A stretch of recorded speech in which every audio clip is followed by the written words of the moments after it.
Quantum physics just proved what the ancient Adhvaitha Vedanta has been telling for thousands and thousands of years. Consciousness is not in the universe is in consciousness. In 1927, a physicist named Werner Heisenberg did an experiment. He was trying to observe an electron, and the electron changed its behavior because he was observing it. And science had stumbled into something that the ancient rishis of India had written down thousands and thousands of years ago. That consciousness doesn't observe reality, it in one way creates reality. Today I will show you exactly what that experiment revealed and why the implications of this experiment was never explained to you. And then there is a second discovery which is far more recent, which just doesn't suggest that consciousness creates or shapes reality,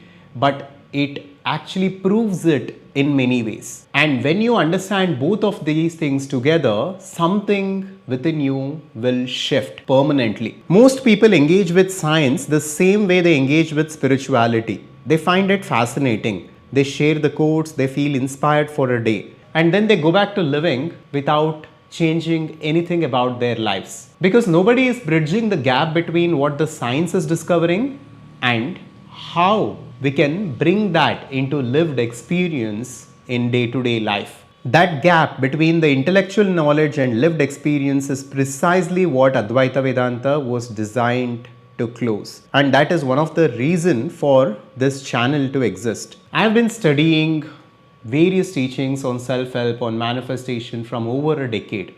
But once I began discovering the wisdom of Vedanta, I could see what every other school of thought, philosophy, book, and even science was slowly coming to. And stay with me today till the end, because every minute here is precious and you will discover something profound. Let me take you to a laboratory in early 20th century. Scientists are firing electrons, which are tiny subatomic particles, at a wall with two slits in it.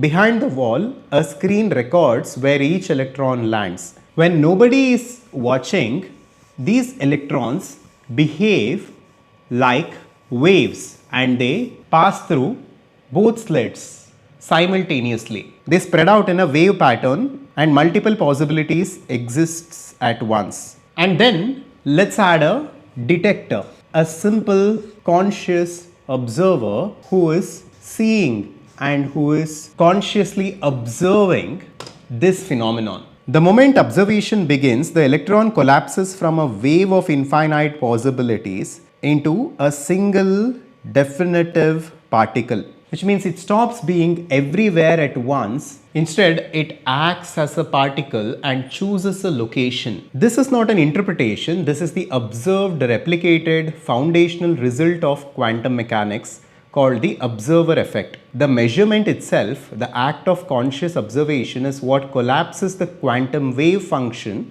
into physical reality. The physical reality, this rigid, solid, three-dimensional reality that all of us see and perceive, technically does not exist as we are perceiving it. It is energy, it is wave, which is appearing to us in this way. But here is the question that quantum physics cannot yet answer. What is doing the observing? If consciousness collapses the wave function, if awareness is what converts possibility into physical reality, then what is consciousness? Where does it come from? Is it produced by the brain, or is it something which is more fundamental than that? Now physics stops here, but the ancient Vedanta went deep into this quest thousands of years ago, and what it found out was too radical for most of us. But today, let's reveal that, let's understand that. And here is where the modern science and ancient Vedanta diverge completely. Most of modern science believes that consciousness is an emergent property of matter.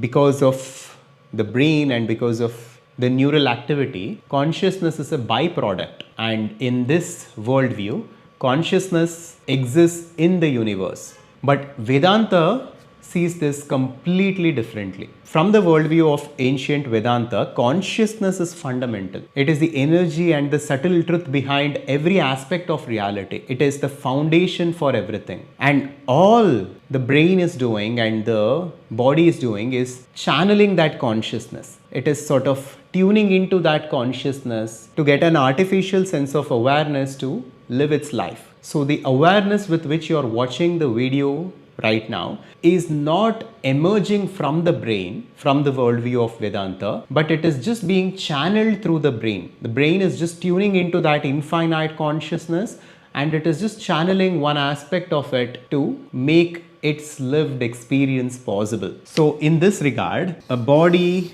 and mind and individual identity in no way create consciousness, but they sort of channel that infinite consciousness which gives rise to this limited perception and the awareness of mind. Consciousness is a singular undivided field where everything appears, where the universe, the thoughts, the perception and every aspect of human experience appears. Physicist Max Planck, the father of quantum theory, said, "I regard matter as derivative from consciousness. Everything that we talk about, everything that we regard as existing, postulates consciousness." And the physicist John Wheeler, who coined the term black holes, spent the last decades of his career arguing that the universe is fundamentally participatory, that the observers are not external to reality, but are actually required for the reality to exist. And he called it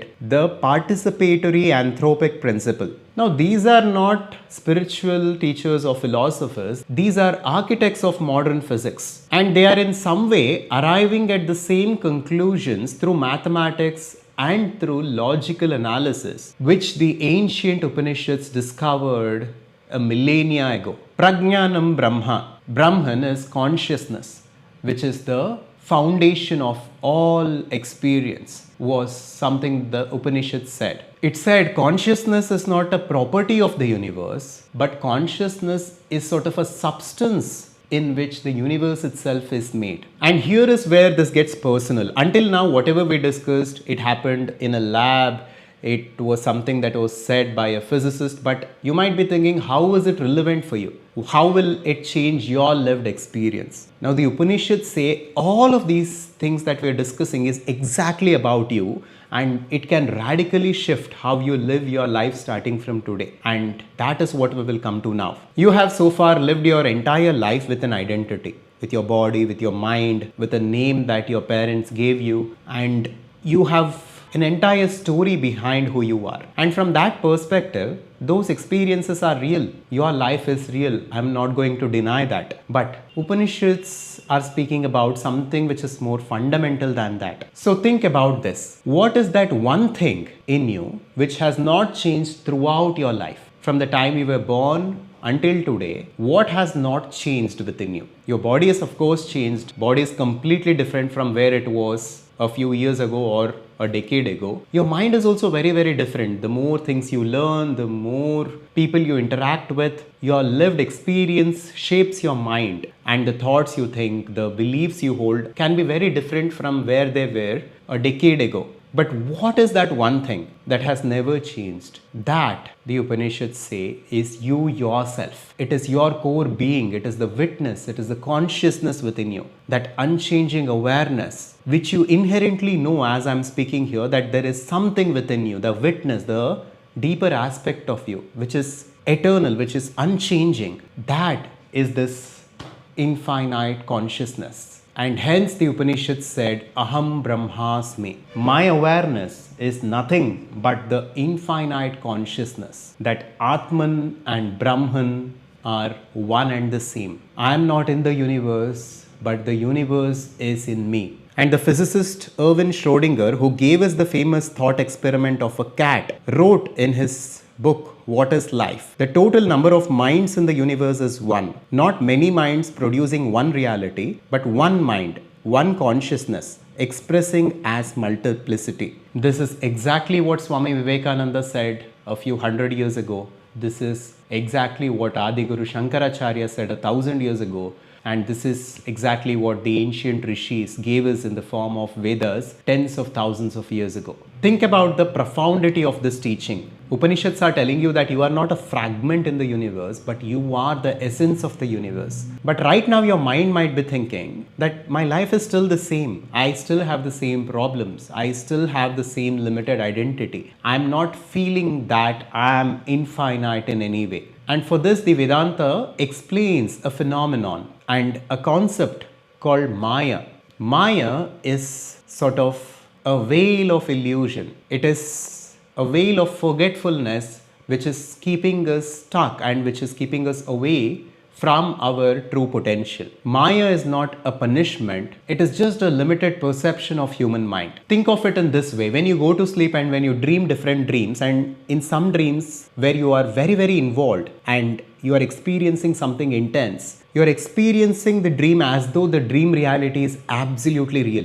You have no idea that it is all a simulation of your mind. Only when you wake up from that reality, you realize that it was all a construct of human mind. Similarly, we are right now in the matrix, in the Maya. It is a three-dimensional constructed reality that we are experiencing, but we can break free from this. We can break free from the limitations of the mind. And in neuroscience, there is a term called perceptual habituation, which is a phenomenon where the brain treats its models of reality as reality itself. That's why each and every one of us do not perceive reality as it is, but we filter it through the mind and we experience our version of it. An entrepreneur who is very successful and an entrepreneur who is not successful at all can both be in the same world and in the same market, but based on their mental models, they will be able to spot different opportunities and take different decisions which will take them in different directions. So in many ways, we are not perceiving reality as it is, but we are perceiving reality based on our nature and our tendencies. Now, if your next question is, how can I break free from this matrix and Maya to understand my true potential and my true self? Vedanta gives a simple three-stage solution, that is Shravana, Manana and Nididhyasana. Shravana is about, first of all, understanding this, listening to this, for example, like through this video. And it's about understanding it conceptually, that beyond the body and mind, there is a deeper aspect of me. And it's just about checking that whether it's actually there in your experience. It's about self-inquiry. Then comes Manana. Manana is about repetition. It's about asking questions, delving deep into the scriptures to find answers so that we have thorough conviction that this is the truth. Then comes Nididhyasana. Nididhyasana is about embodiment and living this truth. It's about deep meditation and contemplation where we access that deeper dimension of who we are more and more. And through these stages, this theory becomes a living reality for us. We can experience this in life. Now remember what I said in the very beginning, that in the experiment Heisenberg fires an electron and it changed its behavior because it's being observed. Here is what that experiment is actually telling you through the lens of Vedanta. You are not passive observer in a pre-existing universe, but your consciousness, your awareness is the active principle that converts the infinite field of possibility into the specific definite reality you experience. And here is the second discovery that I promised you, which sort of changes everything. In 2022, the Nobel Prize in Physics was awarded to Alain Aspect, John Clauser and Anton Zeilinger for their experiments on quantum entanglement, providing that reality at the quantum level is non-local, that the universe at its fundamental level is not made of separate things, it is made of relationships of irreducible wholeness, through which we can interpret that the universe is not just a collection of objects, but it is an undivisible whole. Everything is connected, that me and you are one at a fundamental level. You might have come to this video suspecting that the reality is much more than what you currently understand it to be. And now you're going with the understanding that you yourself are the reality. And once you change that perception and once you go beyond the body and mind to access the deeper potential within you, then nothing is impossible for you.